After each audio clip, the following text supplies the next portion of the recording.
எல்லோருக்கும் வணக்கம். டெய்லி நம்மளுடைய மார்க்கெட் நெகட்டிவா வர்றதை பார்த்துட்டு ஒரு மாதிரி டார்ச்சராகவே இருக்குங்க நண்பர்களே. இந்த ஆகஸ்ட் மாசத்துல 18 நாள் முடிஞ்சுது. இன்னுமே மார்க்கெட் ரெக்கவரி ஆக மாட்டேங்குது. தொடர்ந்து கடந்த 15 நாளா மார்க்கெட் கீழ் நோக்கியே இருக்கு. நம்மளுக்கு இப்படி 15 நாளா மார்க்கெட்ல நம்ம பணம் லாக் ஆகி இருக்கிறதுக்கே கடுப்பா இருக்கே. ஒரு நண்பர் சொல்றாரு, என்னுடைய 52 லட்சம் ரூபாய் 2 வருஷமா லாக் ஆயிருக்குதுங்க மார்க்கெட்ல அப்படின்ற மாதிரி சொல்றாரு. அவர் வாங்கி வச்சு மாட்டிய பங்குகள்ல ரயில்வே துறையில ரைட்ஸு, டிஃபென்ஸ்ல மசகான் டாக்கு, ஜீலு, சிகாச்சி, ஆர்டிஎன் இந்தியா போன்ற பங்குகளும் அடக்கம்.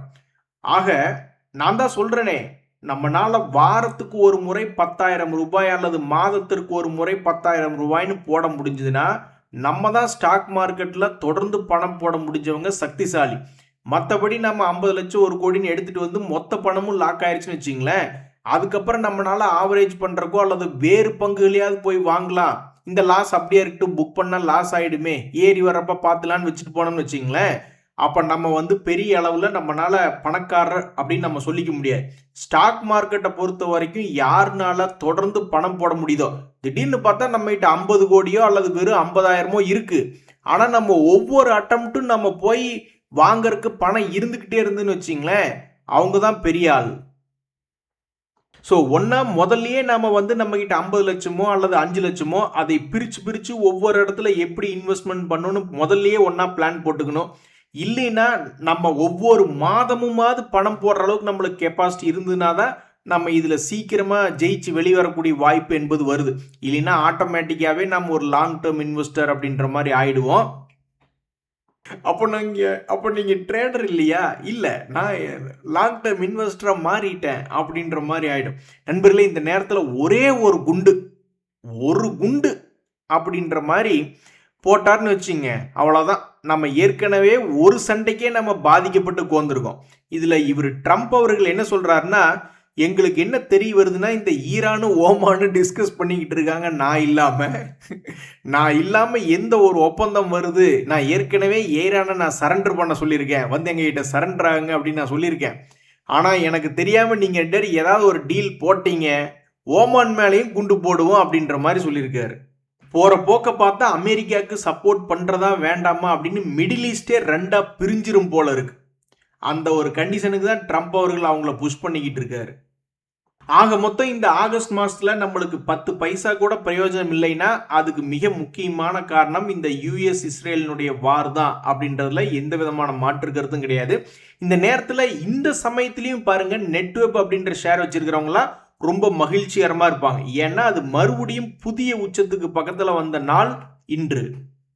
ஸோ இதுலேருந்து என்ன தெரியுதுன்னா, ஃபோக்கஸில் இருக்கக்கூடிய செக்டர்களை பிடிக்கும்போது அவன் ஆட்டோமேட்டிக்காகவே மார்க்கெட்டில் பேட் நியூஸ் இருந்தாலும் தன்னைத்தானே கை ஊன்றி மேல் நோக்கி வருவான் அப்படின்றதுக்கு இந்த நெட்வொர்க் டெக்னாலஜிஸ் ஒரு அடையாளம். இது இருக்கக்கூடிய செக்டர் டேட்டா சென்டர். நம்மளுடைய இந்தியாவில் ஃபியூச்சர் செக்டர் அப்படின்ற மாதிரி பார்க்கும்பொழுது டேட்டா சென்டர் வருது. அந்த செக்டரில் இருக்கக்கூடிய இந்த நெட்வொர்க் டெக்னாலஜிஸ் இதுக்கு முன்னாடி 2025 விழுந்ததையும் மீட் எடுத்தான், 2026 விழுந்ததையும் மீட் எடுத்துட்டான். இந்த ஷேரை வச்சிருக்கிறவங்களா சட்டக்காலரை தூக்கி விட்டுட்டு இன்னைக்கு அப்படியே சுத்திக்கிட்டு இருப்பாங்க. நம்ம போய் எங்காவது பெஞ்சு கடியில் உட்காந்துக்க வேண்டியதுதான். என்ன ஜோக் காட்டுறீங்களா?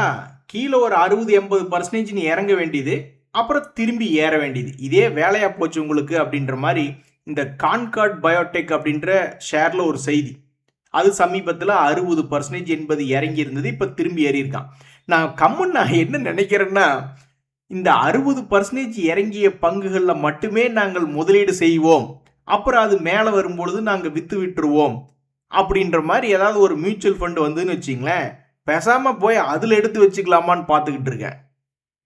இப்படியே தான் நம்மளை வச்சு காமெடி பண்ணிட்டு இருக்கு ஸ்டாக் மார்க்கெட். ஏதோ ஒரு காரணத்தினால தன்னுடைய உச்சியிலிருந்து ஒரு 60% பக்கம் கீழே விழுந்துட வேண்டியது, அப்புறம் மறுபடி திரும்பி ஏற வேண்டியது. நீ ஏன் உழுகிற, ஏன் மறுபடி திரும்பி ஏறுற?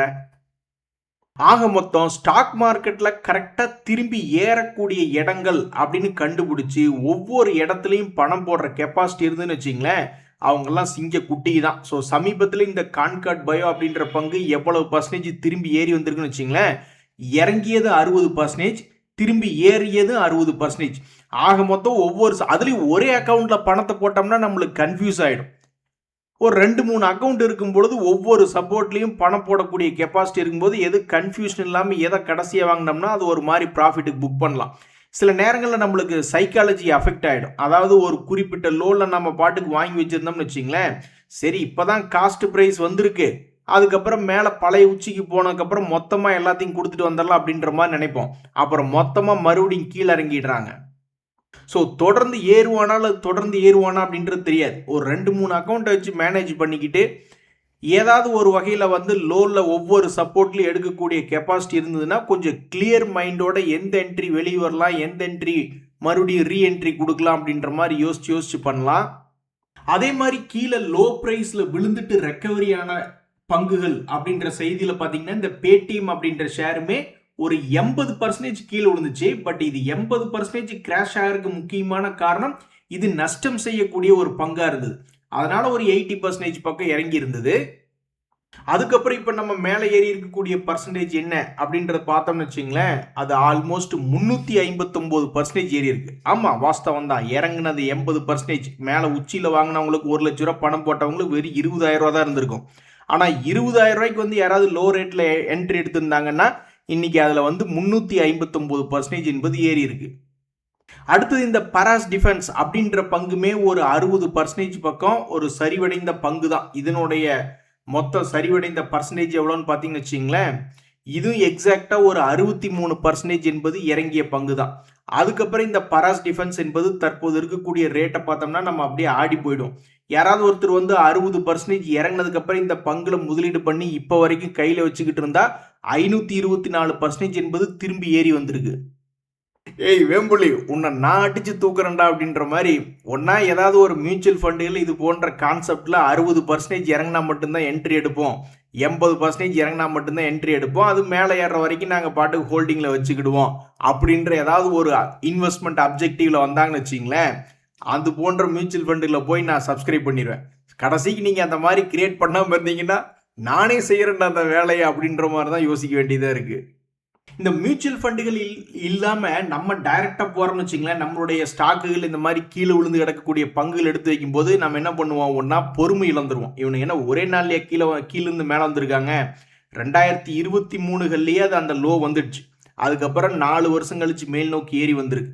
அது மாதிரி அதுவே மியூச்சுவல் ஃபண்டுகள் நம்ம பணம் போடுறோம்னு வச்சிங்களேன், ரொம்ப டிசிப்ளினாக இருப்போம். ஒரு 5 வருஷம் 10 வருஷமெல்லாம் ஹோல்டு பண்ணுவோம், அதுக்கு உண்டான லாபத்தை அனுபவிப்போம். தொடர்ந்து ஏறுவதற்கு இன்னும் பயிற்சி வேண்டுமோ அப்படின்ற மாதிரி இந்த நாட்கோ ஃபார்மா ஷேர்லாம் கீழே லோவர் ப்ரைஸ்லேருந்து கிட்டத்தட்ட 50% எல்லாம் அசால்ட்டாக ஏறக்கூடிய சக்தி கொண்ட பங்காக தான் சமீபத்தில் இருந்திருக்கு. 2025 ஒரு குறிப்பிட்ட லோ அப்படின்ற இடத்துக்கு வந்தால் ஒரு 30-40% ஏறக்கூடிய சக்தியெல்லாம் இருக்குது. இப்போ மறுபடியும் அதே லோ ப்ரைஸ் பக்கத்தில் வந்து விழுந்திருக்கான். ஸோ இன்னும் பயிற்சி வேண்டுமோ, தொடர்ந்து 40% ஏறினாலும் அதையும் தாண்டி தொடர்ந்து ஏறி தன்னுடைய பழைய எல்லாம் போய் பிடிக்கிறதுக்கு இன்னும் பயிற்சி வேண்டுமோ அப்படின்ற மாதிரி நிலைமையில் தான் இருக்கு. ஆக மொத்தம் இந்த நாட்கோ ஃபார்மா அப்படின்ற ஷேர்ல அது சமீபத்திய லோ பிரைஸ்ல வந்து விழுந்திருக்கு அப்படின்ற ஒரு செய்தி தான் இந்த நாட்கோ ஃபார்மால. ஜிஎம்டிசி அப்படின்ற ஷேர் எடுத்து பார்த்தோம்னு வச்சுங்களேன், நம்ம கவர்மெண்ட் மூலியமாக ஏறிய பங்குகள் அப்படின்னு பார்த்தீங்கன்னா அந்த செக்டர்கள்னு பார்த்தீங்கன்னா ரயில்வே துறை பிச்சுக்கிட்டு போனா சமீபத்தில் இறங்கி கிடக்கு, டிஃபென்ஸ் துறை பிச்சுக்கிட்டு போனா அதுல சில பங்குகள் இறங்கி கிடக்கு. இருந்தாலும் சில பங்குகள், ஒரு உதாரணத்துக்கு ஹிந்துஸ்தான் ஏரோநாட்டிக்ஸ், பிஇஎல் போன்ற மிகவும் முன்னணி ஷேர்கள், பராஸ் டிஃபென்ஸ் போன்றதெல்லாம் எல்லாம் மேல் நோக்கி உச்சிக்கு பக்கத்தில் தான் இருக்கு. பட் நிறைய பங்குகள் கீழேயும் விழுந்து கிடக்கு. இப்போ அடுத்ததாக அந்த 2 துறையிலுமே ஏகப்பட்ட பங்குகள், ரயில்வே துறை ஆகட்டும் டிஃபென்ஸ் ஆகட்டும் ஏகப்பட்ட ஷேர்கள். ஆனால் இந்த மினரல் டெவலப்மெண்ட் ரிலேட்டடான பங்குலாம் பார்த்தீங்கன்னு வச்சிங்களேன், மிக குறைவான பங்குகளில் ஒரு 2-3 பங்குகள்னு கூட வச்சுங்க. அந்த சமயத்தில் அடிச்சது லக்கு யாருக்குன்னா இந்த ஜிஎம்டிசி அப்படின்ற ஷேருக்கு தான். 2025 இந்த சீனா ஏதாவது பெருசாக தொந்தரவு பண்ணுறாங்க அப்படின்ற ஒரு செய்தி வந்தோடனே சமீபத்திலாம் அந்த மாதிரி செய்தி வந்திருந்தது. அவங்க ரேர் எர்த் மினரல்லாம் வந்து வெளிநாடுகளுக்கு சப்ளை பண்ணுறது நிறுத்த போகிறாங்க, அமெரிக்காவோட இருக்கக்கூடிய பூசல்கள் காரணமாக அப்படின்ற ஒரு நியூஸ் இருந்தது. உடனே என்ன பண்ணாங்க நம்ம ஆளுங்க, ஓகே வாங்க எல்லாரும் மீட்டிங்கு வாங்க, மினரல் டெவலப்மெண்ட் சம்மந்தமாக நம்ம மீட்டிங் போடுறோம் அப்படின்ற ஒரு அந்த சமயத்தில் தான் இந்த ஜிஎம்டிசி பயங்கரமாக மேல் நோக்கி ஏறி வந்திருந்தான். ஸோ இப்படி இருக்கக்கூடிய இந்த நேரத்தில் இந்த ஜிஎம்டிசி அப்படின்ற பங்கு கரெக்டாக 200 டேஸ் மூவிங் ஆவரேஜ் பக்கத்தில் வந்து விழுந்திருக்கு. ரயில்வே துறை மாதிரி டிஃபென்ஸ் துறை மாதிரி சில பங்குகள் மாதிரி கீழே விழுந்துருவானா அல்லது இங்கிருந்து பிக்கப் ஆவானா, இந்த குஜராத் மினரல் டெவலப்மெண்ட் கார்பரேஷனுடைய சமீபத்திய குவார்டர்லி ரிசல்ட்ஸ் என்ன சொல்லுது அப்படின்னு பாத்தீங்கன்னா 163 கோடி லாபம் அப்படின்னு சொல்லியிருக்காங்க. இதுக்கு முன்னாடியே 194 கோடி, 466 கோடி, 226 கோடி, 2023கள்லயே 200 கோடி லாபம் பார்த்த கம்பெனி தான் இது. ஸோ அடுத்ததாக இந்த ஜிஎம்டிசி செக்டருக்கு என்ன ஆக போகிறது என்பது பொறுத்து இருந்துதான் பார்க்கணும். இவர் யாருன்னு தெரியுதா? இவர் தான் ஃபேமஸாக இருக்கக்கூடிய ஃபார்மா செக்டரை சார்ந்த பங்கு அப்படின்ற மாதிரி. இந்த லூப்பின் மட்டும் இல்லை, எத்தனையோ ஃபார்மா கம்பெனிகள்லாம் திடீர்னு சமீபத்தில் என்ன ஆயிருந்தது, தன்னுடைய பழைய உச்சிக்கு பக்கத்தில் வந்து ட்ரேட் ஆகிட்டு இருந்தது, அல்லது உச்சியை தாண்டுற மாதிரி ட்ரேட் ஆகிட்டு இருந்தாங்க. என்னன்னு தெரியல, இந்த லூப்பின் அப்படின்ற ஷேருமே சமீபத்தில் தன்னுடைய பழைய 2024 உச்சியை தாண்டியது. தாண்டினதுக்கு அப்புறம் ஏதோ ஒரு பெரிய ரேலி இது இருக்குமா அப்படின்னு இந்த லூப்பின் ஷேரை வச்சிருந்தவங்க பார்த்துட்டு இருந்தாங்க. ஏன்னா மல்டியர் ஹை 2024, 25களில் இருந்த ஹையை இப்போ வந்து தாண்டி இருக்கு. அதனால பாரிய எங்களுடைய ஆளுடைய ஏற்றத்தை அப்படின்ற மாதிரி அவங்கெல்லாம் கற்பனை கோட்டை கட்டி வச்சுக்கிட்டு இருந்தாங்க. என்னன்னு தெரியல, சில நாட்களாக தொடர்ந்து இறங்கு முகமாக இருந்த லூப்பின் தற்போது 200 டேஸ் மூவிங் ஆவரேஜ் என்பதை வந்து தொற்றுக்கு. இந்த 200 டேஸ் மூவிங் ஆவரேஜ் ஷேர் அப்படின்ற அந்த இண்டிகேட்டர் எத்தனையோ பங்குகளை காப்பாற்றி அப்பப்போ மேலே அனுப்பிச்சுக்கிட்டே இருக்கும். இங்க பாத்தீங்களா, நேஷனல் அலுமினியம் அப்படின்ற ஒரு பங்கு, அவனையுமே வந்து சமீபத்தில் 200 டேஸ் மூவிங் ஆவரேஜ் ஒரு சப்போர்ட் மாதிரி இருந்து அவனை காப்பாற்றி சமீபத்தில் மேலே அனுப்பிச்சிருக்கு. இந்த ஹிந்துஸ்தான் காப்பர் அப்படின்ற பங்கு, அவனை இந்த பங்கு இந்த வருஷத்துல மட்டுமே 2 முறை இந்த ஹிந்துஸ்தான் நண்பர்களே 2025ல வெறும் ஒரே ஒரு ரவுண்டு தான் ஏகப்பட்ட பங்குகள் கீழிருந்து மேலே போயிட்டு வந்தான். இந்த 2026ல பாத்தீங்களா, சத்தம் இல்லாம சைலண்டா ஏகப்பட்ட பங்குகள் லோ பிரைஸ்ல இருந்து 2 ரவுண்டு போயிட்டு வந்துட்டான் வெறும் 6 மாசம் 8 மாசத்துக்குள்ளேயே. ஸோ சைட்வேஸ் அப்படின்ற மார்க்கெட் தான் நம்மளுக்கு ஒரு இன்பமான market. So 200 days moving average இந்த வருஷத்திலேயே இந்த ஹிந்துஸ்தான் காப்பரை 2 முறை காப்பாற்றி விட்டு மேல் நோக்கி ஏற்றி விட்டுருக்கு. ஸோ அது மாதிரி இந்த லூப்பின் போன்ற ஷேர்கள், பிஎஸ்சி, எம்சிஎக்ஸ் போன்ற எத்தனையோ ஷேர்கள் சமீபத்தில் லேசாக கீழே இறங்கியிருக்கு. அது போன்ற பங்குகள் 200 டேஸ் மூவிங் ஆவரேஜ் கிட்ட என்ன செய்ய காத்திருக்கிறது அப்படின்றது பொறுத்து இருந்தா பார்க்கணும். அதே மாதிரி டாடா குரூப்ல ரொம்ப சைலண்டான ஷேர், ஆனா வாலட்டிலிட்டியான ஷேர்னா இந்த டாடா கம்யூனிகேஷன்ஸ் தான். இப்போ கூட சமீபத்தில் ஆடாத ஆட்டம் ஆடி இருக்கு, ஆனா ரொம்ப சைலண்டா ஆடி இருக்கு. அதாவது இந்த டாடா கம்னுடைய 2025ல இருந்து எத்தனை பர்சன்டேஜ் ஏறி இறங்கி இருக்கு அப்படின்னு பாத்தீங்கன்னு வச்சுங்களேன், 50% ஏறி விட்டு, அதே மாதிரி கிட்டத்தட்ட 30% கீழே இறங்கி விட்டுட்டு, அப்புறம் மறுபடியும் ஒரு முறை 60% ஏறிட்டு, இப்போ மறுபடியும் இந்த டாடா கம்யூனிகேஷன் என்பது 20% இறங்கியிருக்கு. நிறைய பேர் இதை வாட்ச் பண்ணியிருக்க மாட்டாங்க டாடா கம்யூனிகேஷன் அப்படின்ற ஷேரை. ஆனால் அவன் எவ்வளவு சைலண்டாக வேலை பார்த்துருக்கான் பார்த்தீங்களா டாடா குரூப்னுடைய ஷேரு. ஸோ ஒவ்வொரு சப்போர்ட்லையும் பணம் போட்டுட்டு கரெக்டாக ரெசிஸ்டன்ஸில் அதிகமான லாபம் வேண்டாம் அப்படின்னு எதிர்பார்த்துட்டு கிடைச்ச கொஞ்சம் லாபம் கூட ஓகேன்னு சைட்வேஸில் லாபத்தை புக் பண்ணக்கூடிய எத்தனையோ ட்ரேடர்கள் எப்பவும் ரெகுலராக ஒரு அமௌண்ட் என்பது பார்த்துக்கிட்டு தான் இருக்காங்க.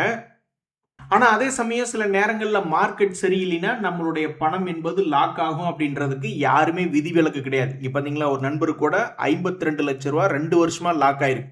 சில பேர்த்துக்கெல்லாம் தோணும், அடாடா நம்மளுக்கு இப்படி ஒரு 50 லட்சம் 1 கோடி இருந்தாலும் நம்ம அதை பண்ணலாமா இதை பண்ணலாமா அப்படின்ற மாதிரி ஏகப்பட்டது தோணும். ஆனால் மார்க்கெட் சரியில்லை அப்படின்னா அது யார் என்ன நினைச்சாலும் நம்மளுக்கு பணம் பண்றது ரொம்ப ரொம்ப கஷ்டம். இங்க பாருங்க, இப்ப கூட மறுபடியும் ஓமன் மேலையும் குண்டு போடுவோம் எங்க வழியில குறுக்க வந்தா, இந்த மாதிரிலாம் சொன்னா அப்புறம் மார்க்கெட் பயப்படாம என்ன ஆகும் நண்பர்களே. இதனாலதான் தொடர்ந்து 15 நாளா 10 பைசா கூட பார்க்க முடியாத ஒரு நிலைமை இந்த ஆகஸ்ட் மாசத்துல. ஸோ நமது பெரிய தலைவர் ஒரு அமைதி பேச்சுவார்த்தை வழியா போகாம இந்த மாதிரி ஏதாவது ஒரு தகவல்கள் என்பது வரும் பொழுது மார்க்கெட் ரொம்ப பயப்பட்டு தொடர்ந்து கீழே இறங்கி நம்மளுக்கு பணத்தை லாக் பண்ணி விட்டுட்டு இருக்கு அப்படின்றதும் ஒரு காரணமா இருக்கு. இன்றைய தகவல் அனைத்து உங்களுக்கு உதவியாக எனக்கு மகிழ்ச்சி. ரொம்ப நன்றி, வணக்கம்.